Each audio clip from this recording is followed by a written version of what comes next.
Aujourd'hui, je voulais vous parler d'un sujet très important, mais je vais essayer de le résumer très vite.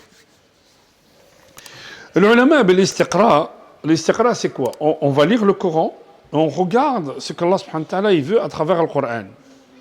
À travers le Coran, Allah subhanahu wa ta'ala, ce qu'il veut de nous. Et c'est ça, en fait, d'abord le Coran. Vous savez, combien de temps après la mort du prophète, on a commencé à compiler la sunna? Vous savez? Quelqu'un sait? Par ceux qui ont suivi les cours. Quand on a commencé à compiler la sunna du prophète, est-ce que quelqu'un sait? Vous savez quand? Non? À l'époque de Omar ibn Abdel Aziz. Omar ibn Abdel Aziz, c'est le 5e, je crois, le 6e calife des Omeyyades. Donc c'est à peu près 70 ans après la mort du prophète. C'est tard, hein? Pourquoi? Parce que le compagnon commence à mourir. Non.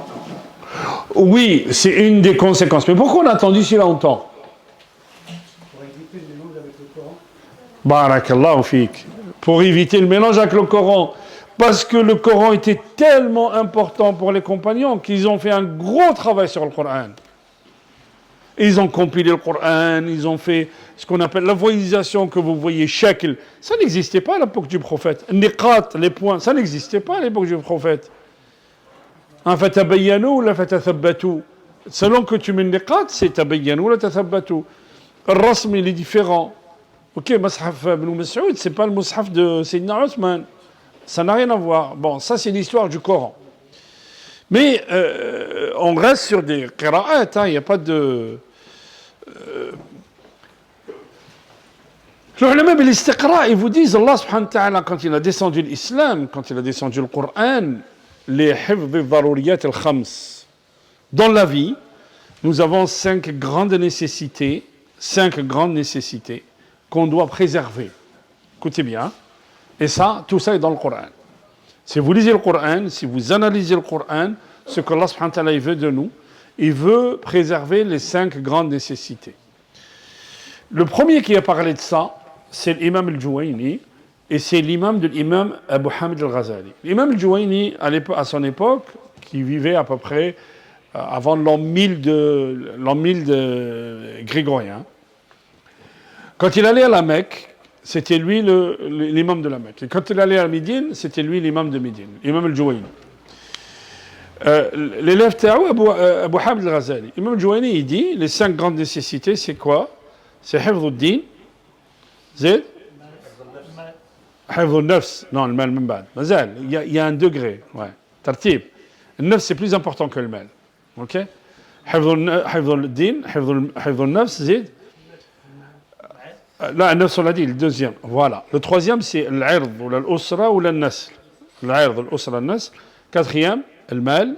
Et le dernier, l'aql. Il y en a qui font là. Alors, qu'est-ce que ça veut dire? Hifdhu din, tu dois préserver le din. Tu dois préserver l'islam. Pourquoi? Parce que l'islam, c'est le cadre qui nous permet de vivre harmonieusement dans une société. Plus profondément, plus explicitement, ça veut dire quoi? Quand nous avons l'islam, tu ne peux pas te marier avec un autre homme.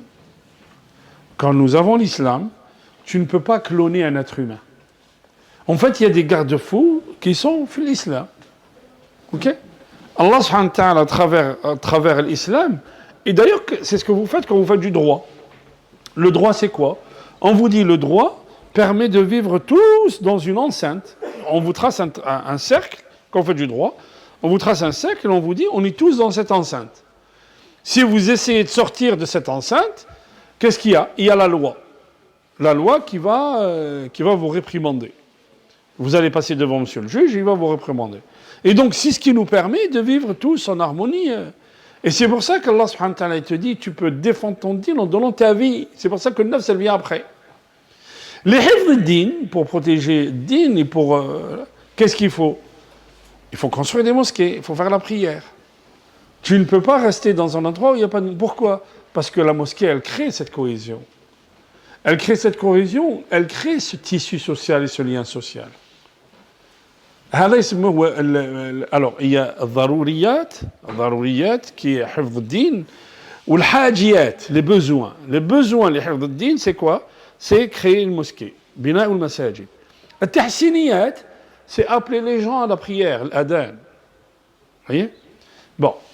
حفظ الدين الله سبحانه وتعالى يدي وأمر أهلك بالصلاة الأمر بالمعروف الجهاد tout ça c'est حفظ الدين حفظ النفس ولا تقتلوا النفس التي حرم الله إلا بالحق on n'a pas le droit de toucher à l'âme d'un autre à le nafs d'un autre tuer c'est interdit mais vous ne pouvez pas imaginer mais tuer ça veut dire que Allah subhanahu wa ta'ala il dit voilà regardez, avant de dire ولا تقتلوا النفس التي حرم الله إلا بالحق الآية اللي قبلها في سورة الإسراء وشنو هي؟ سورة الإسراء.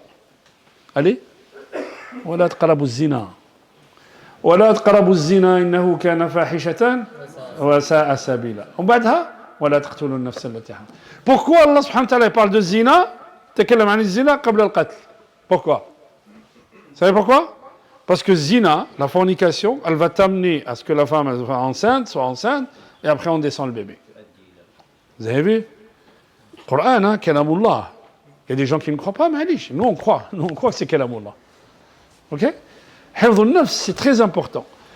Hifdh al-nafs min al-daruriyat, à tel point que Hifdh al-nafs, il passe avant les obligations. Ça veut dire quoi? Ça veut dire s'il y a une injonction divine, il y a une obligation divine qui te dit il faut jeûner, faire Ramadan.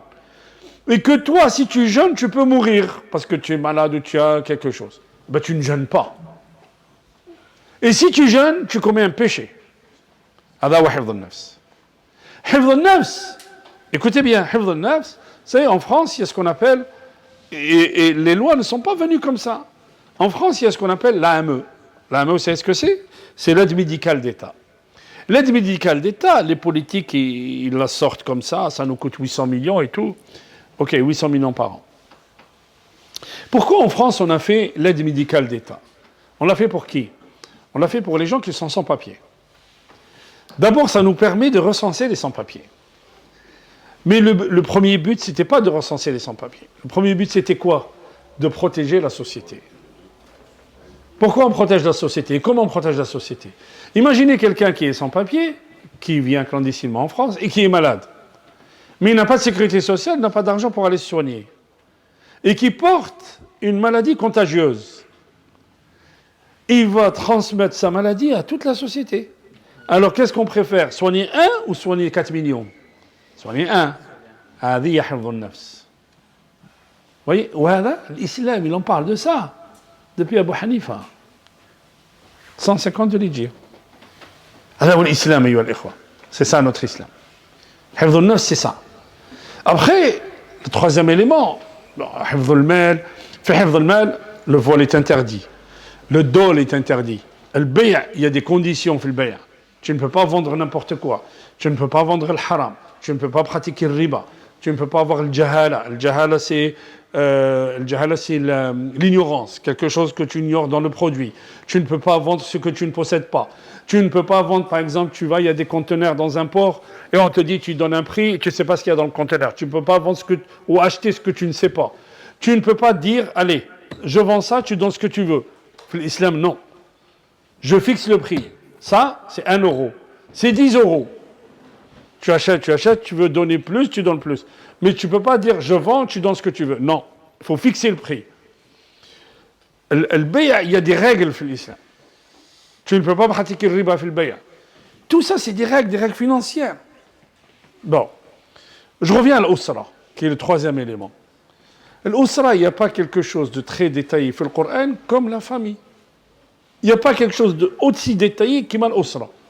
D'abord, Allah subhanahu wa ta'ala, il nous parle de l'éducation des enfants. Il nous parle d'éducation depuis le mariage, depuis le divorce. Vous savez qu'une femme qui est divorcée, elle a des délits de viduité. Lesquels? Vous les connaissez? Une femme normale, une femme qui est dans le bel âge et qui est divorcée de son mari. Combien elle doit attendre pour quitter son mari? 3. Non, 3 cycles, barakallahu fik. C'est 3 mois et 10 jours. Une femme qui a perdu son mari, quel est son délai de viduité? 4 mois et 10 jours. C'est 40. 4 mois et 10 jours. Pourquoi 4 mois et 10 jours? S'il y a un bébé, qu'est-ce qui se passe? Hein? C'est bien, il porte le nom du défunt, mais il y a aussi des conséquences autres. C'est quoi? L'héritage, barakallahu fik. On ne partage pas l'héritage, c'est bien. Et pourquoi on attend 4 mois alors? Parce que physiologiquement, la femme, elle change au bout de 4 mois. Et vous allez me dire, on fait un test de grossesse, on peut savoir. Oui, mais l'islam est universel. L'islam, il vient pour la terre entière. Tu peux faire un test de grossesse en France, mais tu peux vivre en Amazonie. Il n'y a pas de test de grossesse en Amazonie. Et en Amazonie, si tu es musulman, une femme qui a perdu son mari, pour se remarier, il faut qu'elle attende 4 mois et 10 jours. Il y a même, vous savez, les globules rouges, ça, c'est une explication que certains donnent. Les globules rouges ont un temps de vie de 120 jours, 4 mois. Et on vous dit, au bout de 4 mois, la psychologie de la femme change. Elle n'acceptera pas, elle n'acceptera pas de vivre avec un autre homme avant 4 mois. Subhanallah al-Adim. Vous voyez, c'est... Donc l'Usra, Allah subhanahu wa ta'ala a développé. Développer l'Usra, vous ne pouvez pas imaginer. Al-Mawarith, regardez, on arrive. Al-Mawarith, Allah subhanahu wa ta'ala, c'est tellement épineux, c'est tellement difficile, qu'Allah subhanahu wa ta'ala, qu'est-ce qu'il a fait le Mawarith? C'est lui qui a décidé de définir les parts de chacun. Il n'a pas laissé la sunna décider. C'est lui, et on vous dit, Sharia, regardez bien, Sharia, la loi musulmane, la législation musulmane, regardez, ça c'est Shafi'i qui dit ça, elle globalise ce qui est changeant et elle détaille ce qui est immuable. La Sharia, elle détaille tout ce qui ne bouge pas.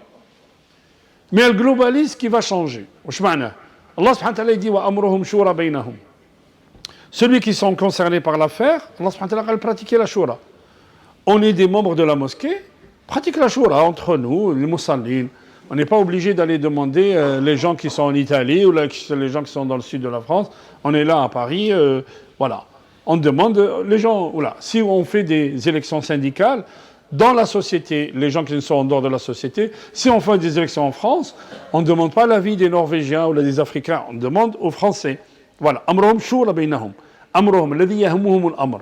Bon, maintenant, comment on fait les élections?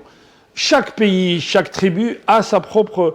Il y a le suffrage universel en France, mais aux États-Unis, il y a les grands électeurs. C'est pas la même chose. Bon. Par contre, Allah subhanahu wa ta'ala, il dit, la mère, elle touche 1/3 si le défunt n'a pas d'enfant, et si le défunt il a des enfants, elle touche 1/6. Ça ne changera pas jusqu'à la fin des temps. Et si quelqu'un veut changer, il déclare la guerre à Allah. Quand quelqu'un décide de ne pas donner l'héritage que Allah subhanahu wa ta'ala a fixé pour chacun, il y a al-harb ala Allah. Alors vous voyez, donc l'héritage, talaq, zawaj, l'allaitement des enfants. Allah subhanahu wa ta'ala parle de l'allaitement.